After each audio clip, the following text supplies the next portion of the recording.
recibimos a Agustina Cabral y Paula Cornejo, becaria de SIGBA y del CONICET y becaria doctoral de INVICI y coautora del trabajo particularmente y respectivamente. ¿Cómo les va? Buenas tardes. Bien, hola, buenas tardes. Gracias por la invitación. No, a ustedes. A ver, ¿qué significa grelina? ¿Qué es este hallazgo de la grelina? Dale. Primero, nada, es el INVICE, que es el Instituto... INVICE, pertenecemos al Instituto Multidisciplinario de Biología Celular, está acá nomás muy cerquita del canal.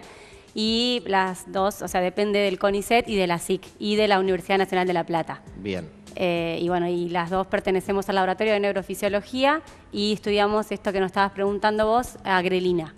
Bien. ¿Qué significa y qué es lo que han descubierto? Bueno, grelina es una hormona, nosotros en el cuerpo tenemos muchas hormonas y esta es una hormona muy importante porque regula todo el balance energético, la ingesta de alimento y bueno, nosotros hace ya tiempo que venimos estudiando a esta hormona en el laboratorio y bueno, y ahora particularmente en este trabajo mostramos una de las importantes funciones de esta hormona de grelina que mostramos que produce estimulación, aumento del vaciado del estómago. Eso ya se sabía en otros trabajos, pero lo interesante de este trabajo es que nosotros mostramos que esa acción es en el cerebro. Grelina produce aumento del vaciado del estómago, pero actuando en el cerebro. ¿Actúa en el cerebro? No es que el cerebro da la orden. Eso es como medio el huevo y la gallina. Lo que nosotros sí sabemos que grelina tiene acciones en el cerebro, tiene diferentes acciones. Tiene acciones sobre el estrés, sobre el apetito, pero otra de las acciones, y esta es la novedad en este trabajo, es que este aumento del vaciado es en una parte del cerebro. ¿Cómo comenzaron este estudio? Bueno, en realidad esto es un estudio que viene ya desde hace muchos años. Nosotros desde el 2010 que el laboratorio se empezó a formar y empezó a estudiar grelina y ahí, bueno, se van empezando a abrir puertas. Uno empieza a veces con una idea y después se va moviendo de acuerdo a las cosas que va obteniendo. Y bueno, y ahí empezamos hubo un llamado de atención a nosotros en el laboratorio por otros resultados y empezamos a estudiar esta posible acción de grelina sobre el vaciado del estómago. Obviamente sustentado con otras bibliografías y otros trabajos y bueno, empezamos a tratar de resolver, a ver eso, bueno, se sabía que grelina producía aumento del vaciado, pero la gran pregunta era cómo lo hacía. Y entonces nosotros, como hacemos eso, nosotros en el laboratorio trabajamos en neurociencia y hacemos eso, tratamos de describir los circuitos neuronales por el cual grelina participa. Y llevado a lo cotidiano, ¿qué novedad nos traería a todos, digamos, para poder entenderlo por ahí desde un lugar no tan científico, sino del día a día? Yo lo que pienso, digamos, a mí lo que me gusta siempre decir es que grelina es una hormona que es muy famosa porque es la única que aumenta el apetito, pero también tiene un montón de otros procesos que regula, o sea, no es solamente el apetito. Y nosotros desde nuestro laboratorio y un montón de otros laboratorios en todo el mundo lo que hacemos es como armar el rompecabezas de cómo actúa en todas esas funciones. Porque la idea siempre, viste, es conocer cómo es el sistema antes de poder modificar. Así que, bueno, en este caso es la acción sobre el vaciado gástrico, que nosotros lo que mostramos es que aumenta ese vaciado gástrico, pero como Agus dijo, y hay un montón de trabajos publicados, también regula el apetito, o sea, la ingesta de comida, también regula el estrés. O sea, por eso te digo, siempre uno intenta conocer todas las funciones y lo más fino que se pueda, ¿no? Para después tener, si querés, medicamentos o cosas que afecten una función o una parte de una función y que sea específico. Vos hablabas, perdón, de la particularidad de esta función. ¿Qué otras funciones tiene grelina? Bueno, eso que te nombraba, aumenta el apetito, digamos, se descubrió en realidad relacionada al eje de la hormona de crecimiento, aumenta la liberación de hormona de crecimiento, bueno, regula el eje de estrés, también está relacionada con la parte del placer, tiene un montón de acciones y por eso precisamente es que se estudian todas, ¿no? Y antes estas cuestiones del hambre, del vaciamiento, del estrés, ¿estaban relacionados a otras hormonas? En realidad son varios los candidatos que participan en todo esto. Lo interesante, como decía Paula, que grelina hasta ahora se ha mostrado que es la única hormona que produce estimulación del apetito. Claro. Hay otras hormonas que producen lo inverso, inhibición del apetito. Pero en el caso de los trastornos de la alimentación en pacientes que tienen obesidad, por ejemplo, se ha visto que muchos pacientes, no todos, pero muchos pacientes obesos tienen grelina alta. Entonces, esta hormona produce estimulación del apetito. una de las cosas sería, no es la única causa, pero una de las cosas podría ser, bueno, está alta y es todo el tiempo la persona obesa le está dando esa señal en el cerebro que tiene que comer.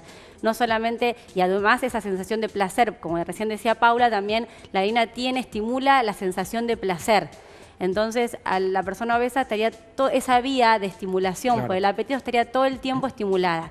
Y por otro lado, este vaciado del estómago también. Entonces, a modo de resumen, el obeso lo que sería, por un lado, todo el tiempo la hormona le estaría dando la señal al cerebro de que tiene que comer y también todo el tiempo le estaría dando la señal al cerebro que tiene que vaciar el estómago. Y eso estaría todo el tiempo desregulado. Entonces, conocer eso, como decía Paula recién, conocer esos circuitos, esas funciones, uno puede entonces a futuro tratar de diseñar fármacos confiables. Claro. Porque lo mismo también pasa en anoréxicos. Los anoréxicos también. Los anoréxicos, hay muchos anoréxicos que también grelina está alta, porque es una hormona que aumenta cuando hay situaciones de ayuno o situaciones de desbalance energético negativo. Pero la gran pregunta es, igualmente la persona anoréxica no come. Entonces hay otras cosas, es mucho más complejo. Sí, es interdisciplinario. Muchos factores.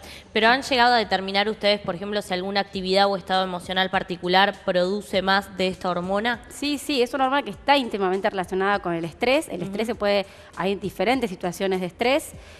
Nosotros en el laboratorio trabajamos con modelos de roedores y trabajamos con un modelo de restricción calórica de ayuno severo, y esa situación, que es una situación de estrés, produce aumento de grelina. Y hay otras situaciones, hay otros modelos, por ejemplo, de estrés social, que es en los roedores se los enfrenta a uno de los roedores con otro roedor que es agresivo, entonces ese roedor está en una situación en un contexto agresivo, en un contexto malo, y esa situación de estrés también se ha visto que aumenta grelina. Entonces hay protocolos de estrés donde se ve que la hormona esta aumenta. Entonces está íntimamente relacionado el control del apetito, el placer y el estrés. Y eso es lo que nosotros hacemos y vamos tratando, como decía recién Paula, de armar este rompecabezas. ¿Y a partir de ahora cómo siguen? ¿Hacia dónde van? ¿Cuál es la búsqueda? Bueno, nosotros, el laboratorio estudia la biología grelina en sus diferentes aspectos y estamos resolviendo grandes preguntas. Como ya le decía, no se sabe bien cómo la hormona entra al cerebro. Sería una de las posibilidades de decir, bueno, en los anoréxicos, ¿qué está pasando? Esta hormona está alta, pero igual el anoréxico no come. Obviamente, como volvemos a decir, hay otros factores, pero en la cuestión de grelina, ¿hay algo que se está modificando? La entrada al cerebro, no se sabe cómo la hormona circula en la sangre. Quiénes son los mediadores de eso. Entonces, hay grandes preguntas que en el laboratorio la estamos tratando de resolver. Para seguir tratando de armar una buena, conocer con exactitud cómo trabaja esta hormona. Hay un montón de hormonas. Nosotros, pasa que una vez tiene que, digamos, acotarse, porque no podemos. Es tan complejo el cuerpo muy humano. Sí, además mencionar que no somos los únicos, ¿no? Claro. No acá en Argentina hay pocos laboratorios, pero sí en todo el mundo. Y hay gente que labura en un montón de los aspectos. Y bueno, sí, siempre, ya te digo, con todas estas funciones que se le conocen y intentando ir a lo más finos posible. ¿Cómo está el día a día de trabajo? Después de un contexto que en la Argentina fue muy favorable y en este contexto atravesado por el poder político de tanta desinversión, de tanto o de poco apoyo en realidad a la ciencia y a la investigación, ¿cómo están ustedes? Nosotros, bueno, sí es un tema que siempre lo hablamos con los chicos, comparado con otras épocas, no estamos mal, lo que pasa que es muy relativo eso. Obviamente que si uno quisiera que haya más financiamiento, que nuestros sueldos sean mayor, pero la realidad es que digamos, no solamente, sería muy egoísta pedir, o yo por lo menos lo que pienso, más financiamiento para nosotros cuando sabemos que hay otras cosas que también se necesitan, no sé, ejemplo, los maestros.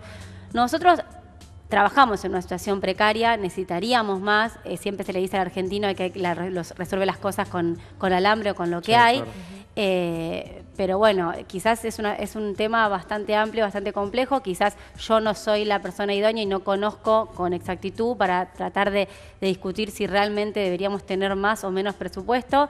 Sí, es cierto que estamos muchas veces acotados, pero bueno, tratamos de ponerle pasión a lo que hacemos y resolver las cosas con lo que podemos y con lo que hay.